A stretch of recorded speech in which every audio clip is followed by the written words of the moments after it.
안녕하세요. 황녀의 싸다가 토크 시간입니다. 오늘의 사연은요, 단독으로 사연 제보가 들어와 사연 소개해드리도록 하겠습니다. 사연 읽기 전에 구독과 좋아요, 많은 공유 부탁드릴게요. 저는 결혼한 지 13년째 되는 딸아이 하나 있는 주부입니다. 남편과 한강에서 우연히 만나 연애한 지 2년 만에 결혼을 하게 되었습니다.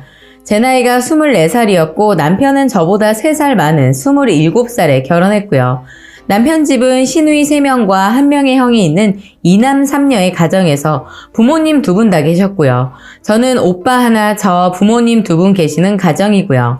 지금 생각하면 그때 시월드가 뭔지도 몰랐던 어린 나이였고 지금은 커뮤니티 같은 게 많이 발전이 되어 시월드 같은 여러 사연들이 많이 있는 것 같네요. 지금은 시댁이나 저희 친정 모두 한 가족처럼 사이좋게 잘 지내고 있습니다. 그냥 과거의 저의 이야기 하나를 해보려 합니다. 저는 연애 2년을 하면서 지금 남편이 2년 정도 만나다 결혼을 하자라는 말을 꾸준히 해왔습니다. 그러던 중에 결혼 박람회에 우연히 가게 되었고 남편과 저는 저희 둘이 알아서 계약도 하고 결혼 준비를 한 후에 부모님들에게 알리게 되었습니다. 남편 집은 남편이 막내이기 때문에 빨리 결혼을 했으면 하는 집이었고 저희 집은 아직 나이도 어린 딸이 빨리 시집가는 걸 그렇게 원하지는 않으셨습니다. 그때 당시 오빠는 결혼을 안 한 상태여서 더 그러셨던 것 같습니다. 저희 친정 오빠는 저 결혼하고 2년 후에 결혼을 하기는 했지만요. 일단 제가 결혼한 당시에 집은 남편이 전세로 하고 저는 혼수를 했습니다. 시어머니 말씀이 5천으로 전세를 알아보라고 했고 저는 남편과 몇 개월 동안 여기저기 집을 알아보러 다녔습니다. 처음에는 친정 근처에 집을 알아보았는데 정말 그때 당시에도 전세 가격이 후덜덜이었어요. 점점 친정집과 멀어지는 곳까지 집을 알아보았고 결국 정말 산꼭대기 근처에 저희가 원하는 집을 알아보게 되었는데 500이 모자란 5,500의 집이었어요. 시어머니에게 말씀드리니 집을 한번 보시고는 그 집으로 하라고 하셔서 저희는 기분 좋게 그 집을 전세로 계약했습니다. 다른 예식비나 예단비는 정석대로 했었고 저도 혼수를 하나 빠짐없이 해갔습니다. 일단 저희가 원하는 집은 방은 작아도 거실이 어느 정도 넓은 집을 원했습니다. 그 이유는 남편이 전자제품은 좋고 텔레비전은 큰 걸 사길 원해서였어요. 저도 다 동의했던 거였고요. 지금은 42인치가 그렇게 크다 작다 할 수는 없지만 제가 해간 42인치 최신형 TV였거든요. 남편은 에어컨도 꼭 해야 한다고 해서 그때 당시 새로 나온 투인원으로 했어요. 지금 생각해보면 시댁에는 에어컨도 없었는데 그걸 굳이 해오라고 했던 남편을 생각해보니 좀 그렇긴 하네요. 그때 저희 친정 엄마께서 혼수로 에어컨을 해가면 남자가 바람을 피운다는 소리를 저에게 하셨었는데 너무 터무니없는 미신이어서 그냥 웃고 넘겼던 기억이 나네요. 그래도 에어컨 달고 정말 시원하게 생활을 하였습니다. 지금 저희 시댁에는 에어컨이 있는데요. 제가 임신하면서 퇴직하고 선물로 해드렸어요. 좋아하시기는 했지만 정말 절약하시는 시부모님들은 명절이나 자식들 와야 틀곤 하셨어요. 지금도 많이 사용은 안 하세요. 저희들이나 자식들이 갈 때만 트시니 자식들 좋으라고 달아드린 건가 싶기도 하네요. 아무튼 저희는 잘 살고 있었고 그의 첫 명절 추석이 돌아왔습니다. 결혼 전에는 그냥 여자친구 입장으로 명절 당일에 인사드리러 가는 정도였지만 결혼하니 언제 가야 하나 명절 전날 가야 하나 잘 모르겠더라고요. 저는 사실 결혼 전에 시댁에 가도 가만히 안 앉아있고 설거지도 하고 과일도 깎고 이것저것 도와드리고 했습니다. 자연스럽게 앞치마까지 하고 도와드렸어요. 그때는 그런 게 당연한 거라 생각이 들지만 지금 생각해보면 손님으로 간 건데 왜 했을까 싶은 생각도 들긴 하네요. 후회하거나 그러지는 않습니다. 제 성격이 워낙 털털하기도 하고요. 그래도 어른들 앞에서는 나대거나 예의 없이 행동하는 건 아니었어요. 제가 더 편하게 그랬던 건 저희 부모님 나이가 많으시기도 하고 그래서 더 살갑게 행동했던 것 같아요. 아무튼 첫 명절이 되어 저와 남편은 명절 전전전날에 가게 되었습니다. 솔직히 시댁은 차례나 제사를 따로 하지 않았고 예배를 드리기 때문에 상에 올릴 음식을 다 하지 않으시고 그냥 항상 즐겨 드시는 기본적인 음식을 주로 했습니다. 잡채, 나물, 토랑국, 무조림, 불고기 등등 밥 먹을 때 하는 기본적인 음식들을 했어요. 저희 친정은 엄마가 차례상이나 제사상도 따로 하시고 새벽 일찍 저희 큰 집으로 가서 또 차례와 제사를 하셨어요. 저희 친할머니가 돌아가시면서 엄마에게 내 죽어도 너네 집에 제사밥 먹으러 갈 끼다 라는 말을 남기시곤 정말 엄마는 한 번도 거르지 않고 상을 차린 후 큰 집으로 가셨어요. 둘째 며느리인 저희 엄마는 항상 그렇게 하셨는데 혼자 음식하실 엄마 생각하면 항상 마음이 아프네요. 제가 두서없이 딴소리를 하게 되었네요. 다시 명절 때로 돌아갈게요. 남편과 저는 전전날 가서 음식도 하고 먹기도 하고 그랬어요. 제사와 차례를 안 지내시니 친척분들도 오지 않는다고 하셨어요. 명절날이나 돼야 시어머니의 동생분들이 가족들과 와서 해놓은 음식 좀 드시고 가신다고 알고 있었어요. 저도 결혼 전에 뵙기도 했고요. 시어머니는 술 드시는 걸 좋아하셨어요. 저도 그렇고 남편도 그렇고요. 아주버님 내외도 좋아하셨고요. 시아버지는 반주로 조금 드셨네요. 그렇게 저희는 만두도 만들고 송편도 만들고 먹기도 하면서 명절 당일이 되었습니다. 명절 전날까지 일한 부분을 간단히 말씀드리자면 뭐 이렇게 쉬지 않고 먹고 일하고 음식을 하나? 였습니다. 허리가 끊어지도록 아팠고 술도 줘서 술도 먹고 어지럽고 꼭두 새벽에 또 일어나 음식하고 밥하고 정말 시댁에서의 집안일은 끝이 보이질 않을 정도로 힘들긴 했어요. 그래도 즐거운 마음과 또 하나의 가족이 생겼다는 마음으로 잘 버티고 있었습니다. 아무튼 명절 당일이 되었고 오전에 밥을 먹기 전 상을 다 차려놓고 예배를 드리고 아침 식사를 했습니다. 모인 가족은 저희 부부와 아주버니네 시부모님이었습니다. 신우들은 모두 시댁에 갔으니 모인 가족은 3일 내내 이렇게 새 집이었어요. 저희는 아침 식사를 먹고 설거지하고 어머니가 가져갈 음식 챙기라고 해서 이것저것 챙기고 있었어요. 어머니가 점심 간단히 먹고 다들 친정에 가라고 하셨어요. 저는 이 시간만을 기다려 모든 힘든 집안일을 소화해낼 수 있었던 게 아닌가 싶습니다. 형님네는 어머니네서 얼마 떨어지지 않는 곳이 친정집이었고 저희 집은 다 서울이지만 어머니네 집에서 차로 50분 정도는 가야 하는 거리였어요. 형님과 저는 어디에서 그렇게 빠른 동작들이 나왔는지 집안일부터 음식 싸기까지 모두 마무리하고 점심 준비를 한참 하고 있었어요. 그렇게 점심을 간단히 먹고 치우려는데 어머니의 동생분들 가족이 들이닥쳤습니다. 순간 얼음이 되었지만 어쩔 수 없이 먹던 상을 싹 치우고 다시 상을 펴 상 위에 음식들을 하나씩 채워 올려 놓았네요. 그 시간이 오후 2시가 다 되어 갈 때쯤이었어요. 어머니와 아버님은 동생들 와서 이 얘기 저 얘기 하시며 이거 내와라 저거 내와라 계속 뭘 내오라고 하셔서 계속 내오고 결국 식혜와 과일까지 깎고 설거지를 하기 시작했습니다. 그동안 친정에 가라는 말 한마디도 안 하시더라고요. 저는 남편을 힐끔힐끔 쳐다보며 도움을 요청했지만 효자 아드님은 그냥 먼 산 바라보듯 반응이 없더라고요. 그냥 저는 포기한 채 어머님이 시키는 지시대로 움직였고 작은 외숙모님의 한마디가 저에게는 너무 반갑게 들려왔습니다. 아유, 우리가 갑자기 와서 친정에도 못 가고 어떡해. 설거지 그냥 두고 어여 준비해서 친정 가봐. 친정 부모님들 눈 빠지게 기다리시겠다. 설거지는 내가 할게. 어여 준비하고 가봐.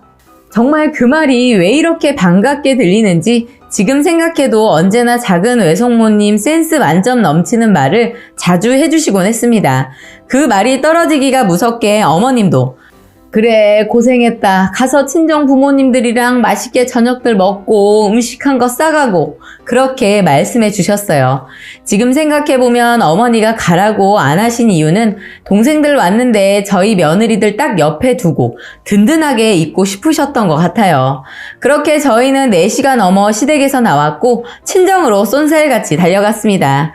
친정에 도착하니 큰 집에 갔다가 차례만 지내고 금방 오셔서 저희를 기다리고 계셨어요. 저희 부모님도 애주가시라 저희들과 해놓은 음식이랑 시댁에서 맛있게 무침 양념게장과 이것저것 해서 양주도 먹고 정종도 먹고 재미있는 시간을 보내게 되었습니다. 그러던 중 11시쯤이 되었을까 싶네요. 시어머니께 전화 한 통이 남편에게 걸려오게 되었습니다. 남편은 중얼거리면서 몇 시에 오라고? 이런 말을 하면서 여차저차 전화를 끊더라고요. 그런데 남편이 하는 말이 내일 이모들이랑 어머니 모시고 오이도의 어느 한 갯벌에서 개를 잡아야 하는데 저희 차로 모시고 가야 한다는 거였습니다.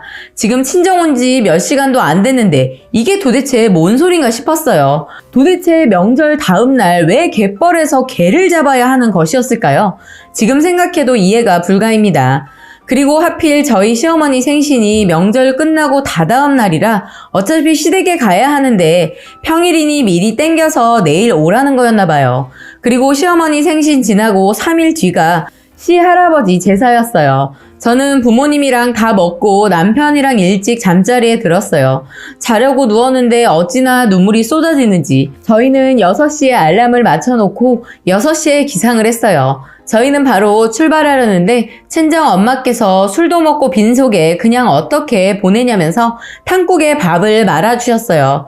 그걸 먹으면서도 어찌나 기분이 우울한지 지금 생각해도 속상하고 마음이 좋지 않네요. 엄마가 주신 밥을 먹고 저희는 시댁으로 달려갔습니다. 7시까지 오라고 했는데 몇십 분 늦게 도착했어요. 갔더니 들통에 버너에 무슨 보따리가 한가득한데 커다란 다라에 뭐가 한가득 있더라고요. 갯벌에 가서 라면을 끓여 드신다고 바리바리 뭘 싸시고 왜 이제 왔냐고 한 소리 듣고는 바로 출발을 했습니다. 뭐 이때 저의 정신 상태는 메롱 그 자체였습니다. 아주버니 내외는 오이도 어느 한 갯벌로 바로 오시기로 했어요. 도착해서 형님네도 만나고 이모님들 3분도 오시고 거의 잔치 분위기였어요. 저와 형님은 목장갑과 고무장갑을 끼고 전투를 하러 나갈 차비를 했습니다. 난생 처음 갯벌에서 작은 꽃게를 잡기 시작했습니다.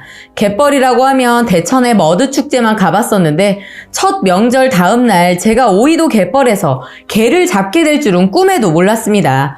그런데 꽃게가 워낙 빠르고 잡는데 무섭고 신발은 뭐 난장판이 되고 저희 남편도 아주버님 내외도 모두 꽃게잡이를 실시하고 커다란 다라에 한가득이 될 때까지 잡아야 했습니다. 뭐 솔직히 열심히 잡기는 했지만 많이 서툴렀어요. 이모님들은 정말 잘 잡으시더라고요. 그렇게 시간이 흘러 커다란 2개의 다라에 한가득이 될 때까지 잡고 그 중간에 들통에 라면까지 해가며 개고생을 하고 드디어 시댁으로 돌아왔습니다. 시댁으로 오자마자 화장실에서 2개의 다라에 있는 개를 씻기 시작했습니다. 남정네들은 다들 옥상에 뭔 공사를 한다고 올라가 버리고 저랑 형님은 하루 10만 원 이상 되는 개 노가다를 하고 있었습니다. 뒤에 어느 정도 갯벌물을 씻고 남편이 내려와 도와주었어요. 그리고 미역을 불리기 시작했어요. 시어머니 생신이니 미역국을 해야만 했습니다. 이때 미역을 불리라는 말은 신우가 전화해서 시켜서 하게 되었습니다. 무튼 형님과 밥상을 차리기 시작했어요. 한참 차리고 수저랑 젓가락을 놓을 때쯤 신우들과 고모부님들이 오셨어요. 그리고 말 안 한 게 있는데 이모님들은 각자 집으로 다행히 가셨어요. 잡은 개 가지고요. 무튼 신우들이 오면서 큰 신우가 하는 말이 어제 왔더니 친정에 갔더라. 얼굴 한번 보려고 했는데 그냥 친정에 가고 없더라고 하시는 거예요. 그래서 네, 얼굴 보고 갈 걸 그랬나 봐요 라고 대답해 주었어요. 그리고 다들 둘러앉아 식사를 했습니다. 미역은 다행히 빨리 불려져서 마른 홍합을 넣고 푹 끓여졌어요. 그렇게 다 같이 식사를 마치고 저와 형님은 둘이 상을 치우기 시작했어요. 도대체 시댁 첫 명절에 와서 상을 폈다 접었다 얼마나 했는지 기억도 안 날 만큼 상을 차리고 치운 것 같았어요. 그렇게 상을 치우고 셋째 시누이가 사온 케이크로 다가를 보려고 하던 중이었어요. 그 와중에 저와 형님은 빨리 하려는 마음에 설거지도 번개같이 하면서 치우고 다과 차리고 있었어요. 그런데 신우 셋은 꼼짝도 하지 않고 특히 큰 신우는 소파에 대자로 누워 뭔가 저를 노려보는 듯한 기분이 들었어요. 그래도 신경 쓰지 않고 제 할 일을 하기 시작했습니다. 그렇게 잠시 시간이 지나갈 무렵 갑자기 시어머니께서 큰 신우에게 넌 네 올케들 저렇게 쉬지도 않고 일하는데 누워만 있냐? 라고 하셨어요. 지금 제가 이렇게 부드럽게 말을 했지만 한 성격 하시는 시어머니셨기에 큰 소리 치시면서 말했었어요. 그 말 한마디에 갑자기 큰 신우가 벌떡 일어나서는 내가 이렇게 누워도 못 있어? 그리고 어디 싸가지 없이 첫 명절에 친정을 가? 신우들 오지도 않았는데 어디서 배운 버르장머리야? 이러시는 거예요. 전 설거지하다 말고 어벙벙해서 가만히 서 있었어요. 그런데 그 순간 저도 모르게 제 눈에서는 엄청나게 뜨거운 눈물이 쭈르륵 흐르기 시작했어요. 흐른 게 아니라 그냥 폭푸수처럼 쏟아지기 시작했어요. 내 성격상 난 이렇게 약한 사람도 아니고 웬만한 일엔 찔찔 짜는 그런 아이가 아닌데 왜 내 눈에선 폭포수처럼 눈물이 흐르는 거지? 이런 생각이 들면서 억울한 마음도 같이 몰아쳤습니다. 그 후 어머니는 큰 신우에게 야, 내가 가라고 했다. 너가 뭔데 버릇이 있네 없네 그런 소리라는 거야? 라고 하셨고 그 와중에 저희 어머니는 신우 앞까지 가시고 신우이도 어머니랑 싸울 듯이 앞에 서서 두 분은 딱 달라붙을 정도로 서로를 노려보고 계셨어요. 원래 이렇게 두 분이 사이가 좋지 않으셨을까? 라는 생각도 들었어요. 그 와중 두 분 다 한 성격 하시는지라 결국 어머니가 형님 어깨를 툭 하고 치시고 형님도 여차저차 하면서 어머니 멱살을 잡았습니다. 이렇게 말만 하면 정말 막장같이 보이시겠죠? 뭐 아무튼 이런 상황까지 오면서 서로 옷을 잡고 실랭이가 벌어졌고 남편과 아주버니는 두 분을 서로 잡아 말리는 상황까지 가게 되었습니다. 이때 저는 계속 머리를 숙인 채 울고만 있었어요. 그러다 갑자기 정신이 번쩍 들었습니다. 앞을 보니 제 눈앞에는 싸가지 없는 한 년이 자기 엄마를 때리려고 붙잡고 있어 보이는 걸로밖에 안 보였습니다. 그 순간 주방 바닥에 쪽파 3단 정도를 까고 남은 찌꺼기가 쌓여있는 신무지 뭉탱이가 보였습니다. 저는 순간 그걸 집어들어 신우이 앞에 가기도 전에 그걸 신우이 얼굴에 냅다 던져버렸습니다. 지금 생각하면 내가 미쳤구나 하는 생각이 드네요. 쪽파깡 껍질들은 이리저리 날아가고 신우이 얼굴에 달라붙고 그러면서 어머니와 떨어지게 되었습니다. 그 순간 거실에 있는 모든 사람들은 얼음이 되었고 신우이도 멍하니 절 보고 어머니도 절 보고 있었어요. 그 외의 모든 사람들도 저만 쳐다보고 있는 듯 했습니다. 그렇게 저는 이어서 신우이한테 말을 했습니다. 제가 첫 명절에 친정에 그냥 간 건 죄송해요. 사과드릴게요. 그런데 형님은 싸가지 없이 본인 엄마 멱살 잡는 건 더 버릇 없으신 거 아니세요? 당장 어머니께 사과하세요. 라고 울먹이며 소리쳤습니다. 그랬더니 뒤에서 거의 나 몰라라 하고 계시던 큰 시누이의 남편, 저에게는 큰 고모부님이시겠죠? 그분이 그만하시게, 큰 형님이면 큰 형님답게 해야지. 망신 그만 당하고 싶지 않으면 옷 챙겨서 나오시게 라고 하시며 큰형님 모시고 그대로 가버리셨습니다. 저도 내가 방금 뭘 한 거지? 라는 생각만 들고 뒷일은 생각도 안 한 거라 뭐라 할 말이 없었어요. 그래도 뭔가 기분이 시원하다라고나 할까? 스트레스 푼 것 같기도 하고 뭔가 아쉬움이 남기도 했어요. 그렇게 형님이 가고 어머니도 방으로 들어가 누우시고 아주버님은 웃으며 저에게 뭔지 모를 엄지척을 하시며 내가 잘한 건 없는 것 같은데 응원받는 듯한 기분도 들었어요. 저희 큰신우가 정말 한 성격 하시는 분이라 가족들도 거의 아무 말 못하는 그런 분이거든요. 저도 처음 시집와 이런 일을 겪어보니 웬만한 일은 하나도 안 무서운 주부가 된 것 같습니다. 나중에 큰신우가 왜 그러셨는지 시부모님을 통해 알게 된 사실인데요. 원래 저희 남편이 일하면서 월급을 따박따박 부모님께 드려서 부모님이 모아놓은 2,500만 원이 있었다네요. 그 돈을 큰신우가 집 사는데 빌려달라고 해서 부모님이 그러면 막내 동생 결혼할 때 죽어라. 그 돈 보태서 집 해줘야 한다. 라고 약속을 했던 모양이에요. 그래서 저희 결혼할 때 큰신우에게 빌려간 돈을 달라고 하니 왜 아들만 챙겨주는 건데? 난 돈 못 줘! 라고 하며 돈을 안 돌려줬나 봐요. 그 돈 남편이 일해서 부모님께 드려 알뜰히 모아놓으신 돈인데 말이죠. 그렇게 큰신우랑 시어머니랑 사이가 좋지 않은 상태였다고 뒤늦게 알게 되었네요. 그러면서 명절 때 저희 다시 오라고 한 것도 모두 큰신우가 그린 큰 그림이었다고도 들었어요. 제가 괜히 미웠고 저에게 괜히 불똥이 튀어서 싫은 소리하고 버릇이 있네 없네 하면서 하신 소리였더라고요.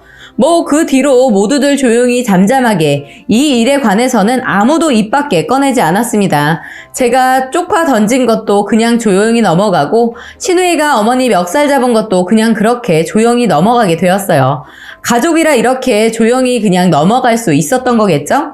지금은 뭐 다들 사이좋게 가끔 모임도 갖고 형제들끼리도 만나서 다 같이 모여 밥도 먹고 그럽니다. 이 외에도 저에게는 엄청난 시월드의 이야기가 있지만 그 중에 하나만 말해보네요. 이런 이야기는 제 친구들도 모르고 저희 친정 부모님도 모르세요. 제가 철이 들어서인지 아니면 바보여서 그런 건지 모르겠지만 지금은 남편과 딸아이 낳고 행복하게 잘 살고 있습니다. 이렇게 시간이 흘러 이야기할 수 있고 뭔가 저에게는 모든 가족이 다 알고 있지만 저희 가족들만이 아는 비밀 같은 이야기 같네요. 남들이 들으면 욕하거나 창피할 수도 있는 이야기지만 이렇게 잘 다져져서 모두들 잘 살고 있으니 그걸로 저는 감사하고 만족합니다.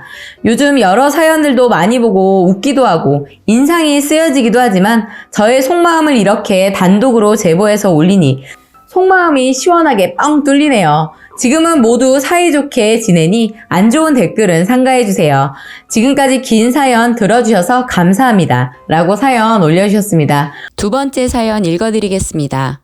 결혼한 지 6년이 되어가고 있는 여자이며 아이는 4살 남자아이입니다. 일단 저희는 아이 갖기 전에 정말 사이좋은 부부였어요. 저보다 3살 더 많은 남편은 저와 친구처럼 사이좋은 신혼을 즐겼습니다. 3년 정도 연애하다가 결혼했고 연애하는 동안에도 저희는 다투거나 헤어진 적 한 번도 없었어요. 주위 사람들이 처음 눈에 콩깍지가 씌었을 때 하는 말이 처음에는 좋지 1년 넘으면 맨날 싸우고 콩깍지 벗겨진다. 그런 선배들 말도 들었지만 저희는 정말 3년 연애 기간 내내 그런 적이 없었어요. 결혼 준비할 때도 정말 양쪽 집이 서로 잘 맞고 서로 욕심도 없어서 아무 트러블 없이 준비하고 결혼도 잘했어요. 일단 저는 회사 다니다가 아이 낳으면서 출산 휴가 안 되어서 그냥 퇴사해버렸어요. 그리고 지금까지 아이 키우면서 집안일을 했는데 이게 참 아이러니하네요. 애 낳으니 저희는 정말 서로 있는 정 없는 정 다 떨어져 나가버렸습니다. 애는 새벽 내내 울어대고 남편은 처음부터 아이를 원하지 않았어요. 이렇게 둘이 평생 살아도 후회하지 않는다는 말도 했었어요. 그러나 양가 부모님들이 연세도 있으시고 어서 빨리 가지라고 성하셨어요. 그래서 아이 갖고 낳은 건데 남편은 정말 나 몰라라 합니다. 아이가 3살부터 어린이집에 다니고 있습니다. 그 전에는 제가 문화센터 다니면서 아이를 돌봤어요. 제가 집에만 있는 스타일도 아니었지만 산후 우울증까지 와서 답답함에 문화센터를 여러 개 다녔어요. 아이도 즐겁고 저는 힘들었지만 아이가 즐거워하니 좋았어요. 그런데 남편은 일절 집안일에 신경을 안 써요. 주말 빼고 5일 동안 밖에서 술 먹거나 회식하거나 하면서 3일에서 4일은 저녁을 먹고 밤 늦게 기어 들어옵니다. 저는 그동안 아이 어린이집 보내고 집안일과 빨래 청소 등등을 하고 아이 하원하면 데리러 갔다가 놀이터 가거나 마트에 들립니다. 솔직히 남편이 저녁 많이 먹고 오니 저녁 차리는 게 크게 신경 쓰지 않았어요. 아이 먹는 거 위주로 저녁을 차리고 저는 대충 먹습니다. 저 하나 먹는데 뭐 엄청 요리하는 것도 좀 그런 것 같고 그렇게 차리며 설거지하며 모며 치우는 게 더 힘들어 대충 먹고 치웁니다. 라면 같은 거 먹거나 분식이나 김밥 같은 거 사다 먹어요. 그렇다고 아이 반찬 대충 해서 주지 않고요. 그런데 남편이 저녁 먹지 않고 오는 날은 저녁 잘 차려줍니다. 아침에 일찍 출근을 하기도 하지만 아침에는 그냥 본인이 커피 한 잔 먹고 바로 출근해 버리거든요.